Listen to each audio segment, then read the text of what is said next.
Chris Munro और Steve ओमशेंक university of Maryland में quantum फिजिसिस्ट्स हैं।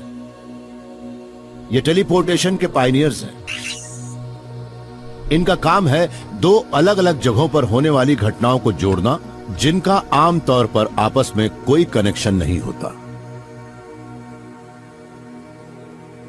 हम एक मामूली सा एक्सपेरिमेंट करने जा रहे हैं इन स्टैंडर्ड कॉइन से, जिससे आपको दिखा सके कि अलग अलग कॉइन्स और दो कॉइन्स के बीच रैंडमनेस होती है। चलो शुरू करते हैं। उछालो। हेड्स, टेल्स,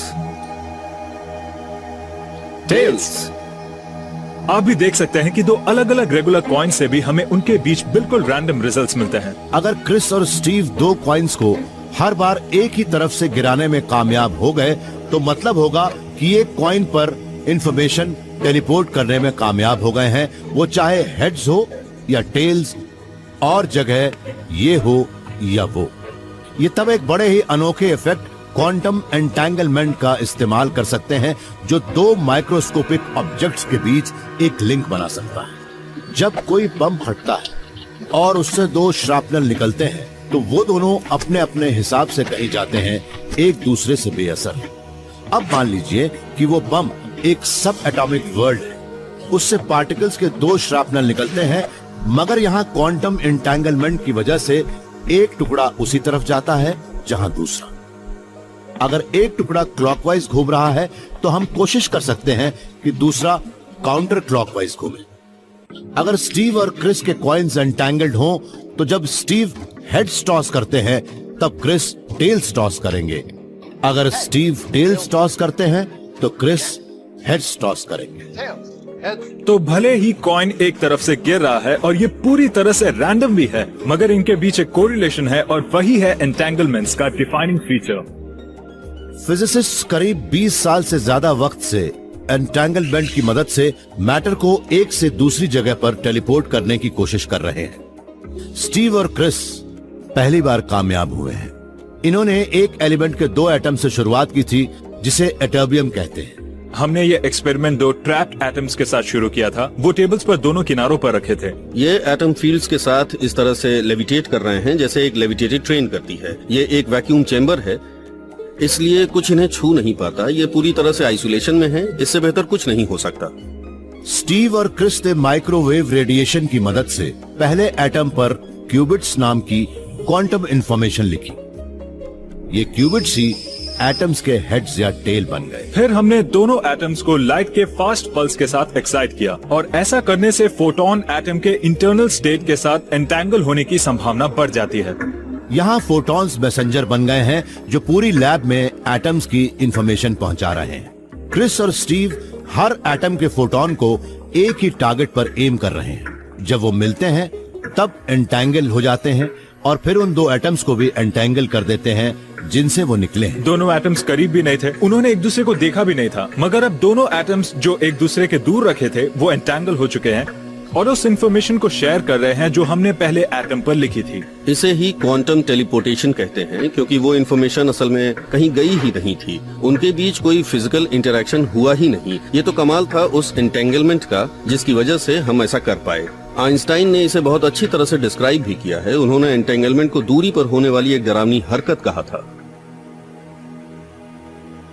स्टीव और क्रिस ने बड़ी कामयाबी से एक एटम से दूसरे तक इंफॉर्मेशन पहुंचा दी। ये भी कह सकते हैं कि उन्होंने एटम को टेलीपोर्ट कर दिया था। पहली बार किसी ने लाइट की स्पीड से मैटर को स्पेस में बीम किया था। अब वो दूसरे एम्बिशियस टेलीपोर्टेशन एक्सपेरिमेंट्स पर काम कर रहे हैं। अच्छी बात यह है कि ये तरीका एक एटम की बजाय ज्यादा कॉम्प्लेक्स मैटर पर भी काम करता है, जैसे कि कुछ 100 एटम्स। कुछ 100 एटम्स को हम प्रोग्रेस कह सकते हैं, मगर सवाल तो यह है कि क्या हम एक इंसान के अंदर मौजूद सारे 7 लाख करोड़ एटम्स को एक साथ एक से दूसरी जगह तक टेलीपोर्ट कर पाएंगे? क्या ऑर्गेनिक मैटर के एक ढेर से आपकी या मेरी कॉपी बन पाएगी? बहुत मुश्किल काम है। हमारे पास एक चेरी पाई है और ये पाई अपने पर्टिकुलर स्टेट में है। इस पाई के अंदर के एटम्स ज्यादातर कार्बन और ऑर्गेनिक मॉलिक्यूल्स के हैं, मगर वो इस तरह से जुड़े हैं कि हम उन्हें चेरी पाई कहते हैं। बहुत ही सुंदर लग रहा है ये। क्रिस इस चेरी पाई के अंदर के सारे एटम्स को तभी टेलीपोर्ट कर पाएंगे जब उन्हें हर एटम की इंफॉर्मेशन मिल जाए, और तब गंदगी तो फैलेगी ही।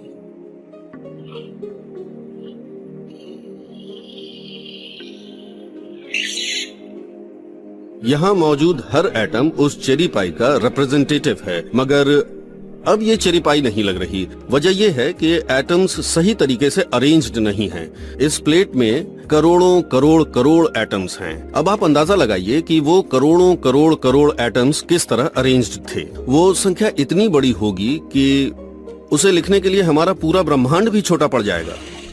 अभी तो हम शायद किसी इंसान को टेलीपोर्ट नहीं कर सकते, मगर स्टीव और क्रिस मानते हैं कि ये अगर मुमकिन हो सका तो उसकी बड़ी वजह क्वांटम एंटेंगलमेंट होगी। क्वांटम मैकेनिक्स को लैब में बार बार वेरीफाई किया जा चुका है, हमारी लैब्स में भी और दूसरी लैब्स में भी। कई दशक से हम बार बार यही साबित कर रहे हैं कि क्वांटम मैकेनिक्स कुदरत का एक एक्यूरेट डिस्क्रिप्शन है। अगर हम क्वांटम मैकेनिकल टेलीपोर्टेशन करना चाहते हैं तो हमें क्वांटम मैकेनिक्स को भी शामिल करना होगा। मैं तो यही कहूंगा कि अगर ऑब्जेक्ट्स को टेलीपोर्ट करने की क्वांटम मैकेनिक्स के अलावा भी कोई थियरी है तो हम उसके बारे में नहीं जानते। हम आज भी लाइट की बीम की तरह एक से दूसरे तारे तक जाने से काफी दूर हैं। लेकिन हम लाइट के बारे में जो भी जानते हैं वो सब अगर गलत हो तो ये साइंटिस्ट तो फिजिक्स के नियमों को ही उल्टा कर रहा है। अगर इनका अंदाजा सही है तो आइंस्टाइन ने दुनिया को जो लाइट की स्पीड दी है वही बदल जाएगी। हम जिस ब्रह्मांड में रहते हैं वहां स्पीड लिमिट है करीब 107 करोड़ किलोमीटर पर आवर। यह बात तो एल्बर्ट आइंस्टाइन ने कही थी। लेकिन अगर आइंस्टाइन ही गलत हो तो जॉन वेब ने कुछ और सोच रखा है। ये ब्रह्मांड के नियमों को फिर से लिखना चाहते हैं और शुरुआत कर रहे हैं बारकोड से। मान लीजिए कि हम एक सुपरमार्केट में जाते हैं और कुछ चीजें खरीदते हैं। जैसे कि ये लेटस तो हमारा जाना पहचाना है।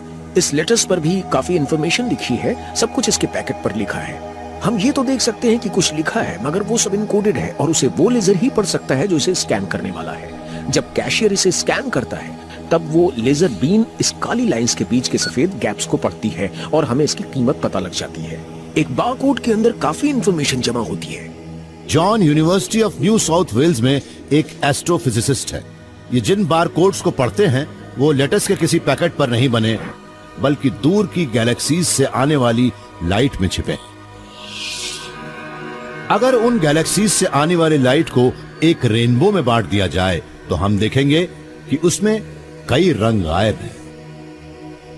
इन डार्क बैंड्स को स्पेक्ट्रल लाइंस कहते हैं और ये इंटरस्टेलर गैस के बादलों के कुछ केमिकल एलिमेंट से बनते हैं जो स्टारलाइट की कुछ खास फ्रीक्वेंसीज को एब्जॉर्ब कर लेते हैं।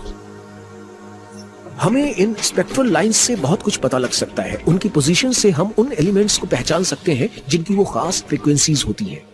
इससे हमें पता लग सकता है कि उसमें हाइड्रोजन, हीलियम या कोई और एलिमेंट है या नहीं। मगर जॉन ने यह भी देखा कि इन स्टारलाइट बारकोड से इन्हें इससे भी ज्यादा अहम बातें पता लग सकती हैं कि तारे किस चीज से बने। इनकी मदद से ब्रह्मांड के एक सबसे फंडामेंटल कांस्टेंट की झलक भी देख सकते थे, इलेक्ट्रोमैग्नेटिक फोर्स की ताकत को। फिजिक्स के मुताबिक हर फोर्स का एक पार्टिकल होता है जो उसे ढोता है। इलेक्ट्रोमैग्नेटिक फोर्स को लाइट या फोटॉन्स ढोते हैं। इलेक्ट्रोमैग्नेटिक फोर्स सारे एटम्स को अपने न्यूक्लियस के ऑर्बिटिंग इलेक्ट्रॉन से टकराकर लौटने वाले सारे फोटॉन्स के कांस्टेंट एक्सचेंज की मदद से जोड़े रखता है। जब लाइट इन इंटरस्टेलर गैस के एटम से होकर गुजरती है तब वो फोटॉन्स के एक्सचेंज में इंटरफेयर करती है और एक इलेक्ट्रॉन को उसके ऑर्बिट से हटा देती है। लेकिन ऐसा तभी होता है जब लाइट में सही एनर्जी हो। इस मिसिंग लाइट के बारकोड से पता लगता है कि इलेक्ट्रोमैग्नेटिक फोर्स कितना स्ट्रांग है। पिछले 10 साल के दौरान टेक्नोलॉजी में गजब के बदलाव आए हैं। अब हम दूर के किसी एस्ट्रोनॉमिक ऑब्जेक्ट्स को इतनी बारीकी से मेजर कर सकते हैं जो पृथ्वी पर पहले कभी नहीं हुआ। इससे हमें शुरुआती ब्रह्मांड की स्टडी करने का मोटिवेशन मिला, क्योंकि अब हम ये मेजर कर सकते हैं कि उस वक्त हालात कैसे थे। हम मेजर कर सकते हैं कि फिजिक्स कैसा था, उस वक्त फिजिक्स के नियम थे या नहीं। अगर थे तो क्या ब्रह्मांड के उन दूर दराज के हिस्सों में भी वैसे ही थे जैसे कि पृथ्वी पर? यह बात बड़ी कमाल की है। फिर जॉन ने गैस के उन चमकते बादलों को ढूंढना शुरू किया जो कई 100 करोड़ किलोमीटर दूर थे। उन्होंने हवाई में लगे केक टेलीस्कोप की मदद से नॉर्दर्न स्काई पर नजरें गड़ा दी, चिले में लगे एक बहुत बड़े टेलीस्कोप से सदर्न स्काई पर।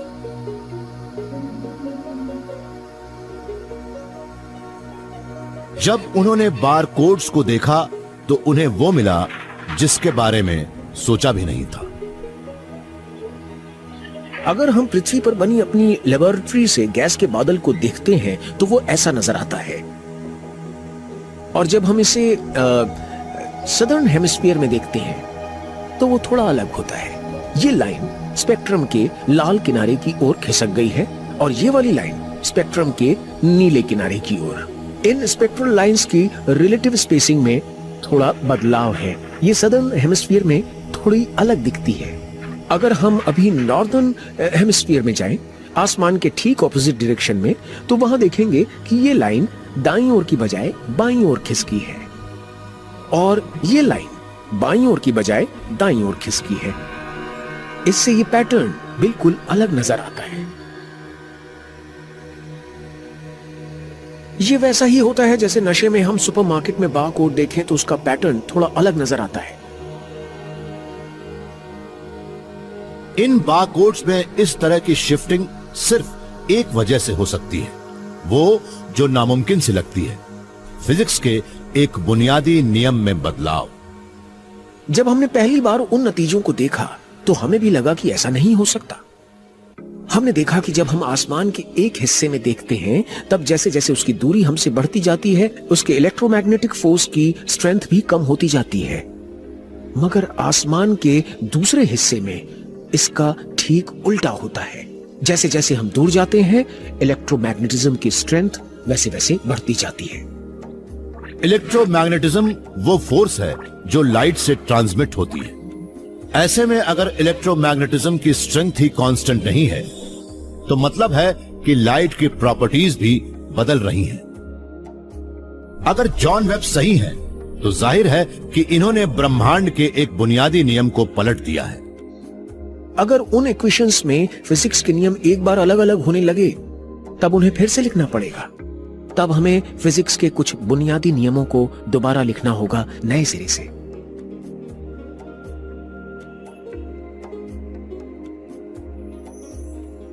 क्या आइंस्टाइन गलत हो सकते हैं? क्या ब्रह्मांड के अलग अलग हिस्सों में लाइट की स्पीड अलग अलग है? दुनिया के दूसरे छोर पर एक कॉस्मोलॉजिस्ट मानते हैं कि हाँ, ये सही है।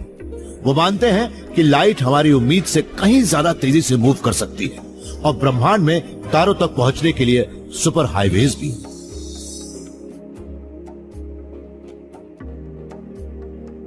जब स्पेस एज शुरू हुई थी तब सही जानकारी पर सबसे ज्यादा जोर दिया गया।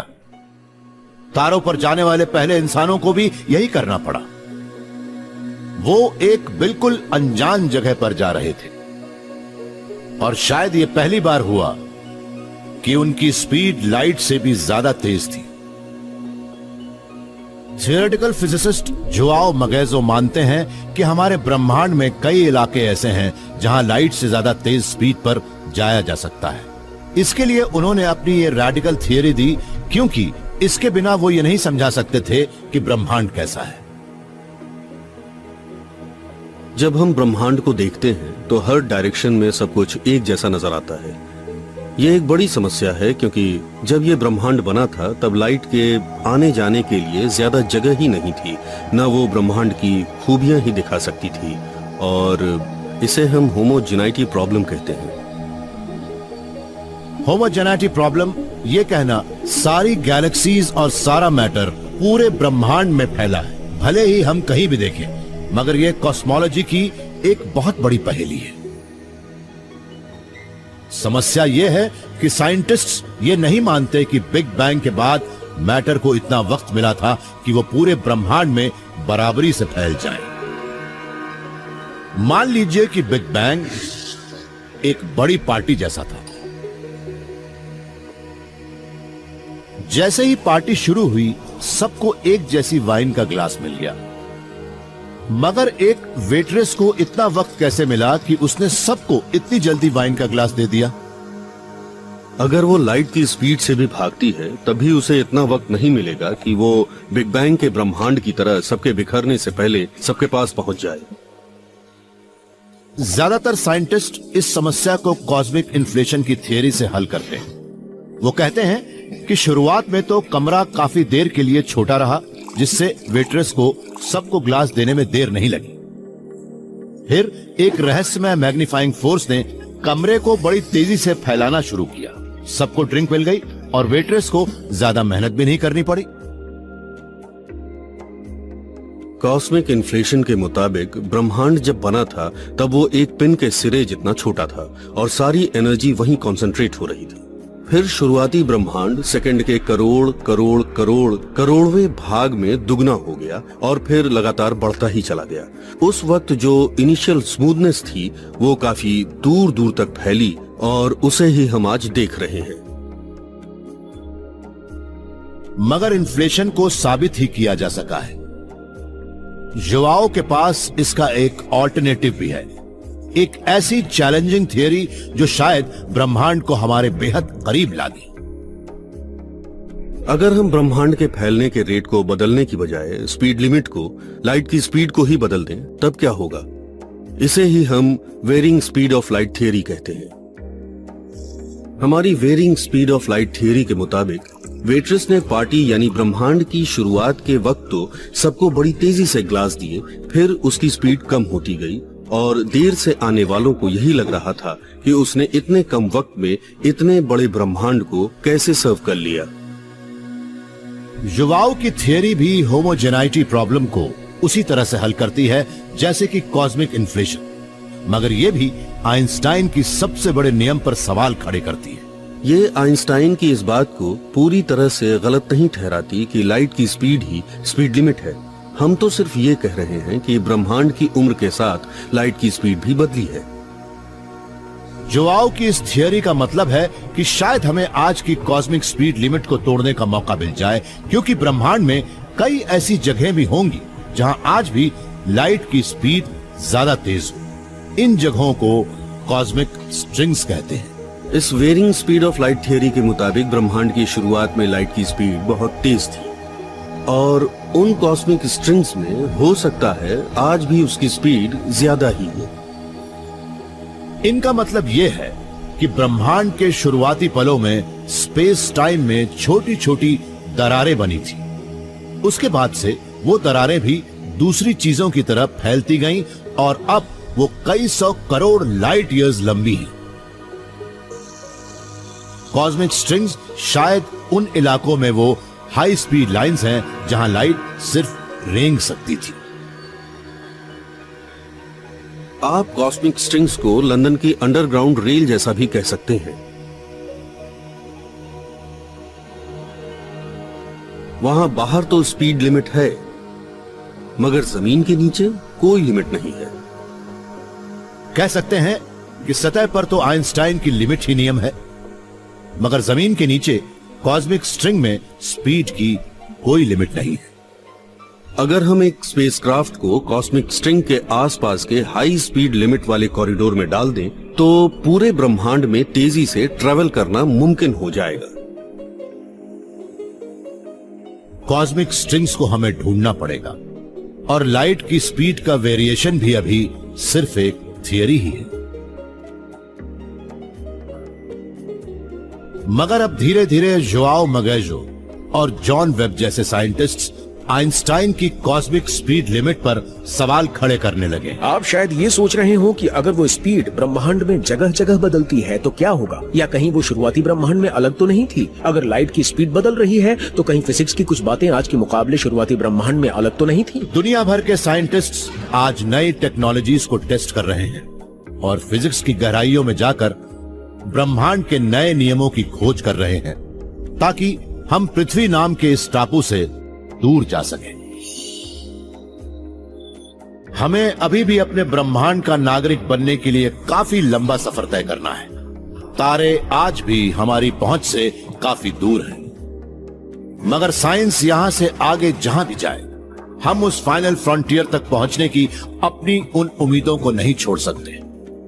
और एक दिन हम वहां तक भी पहुंच जाएंगे, क्योंकि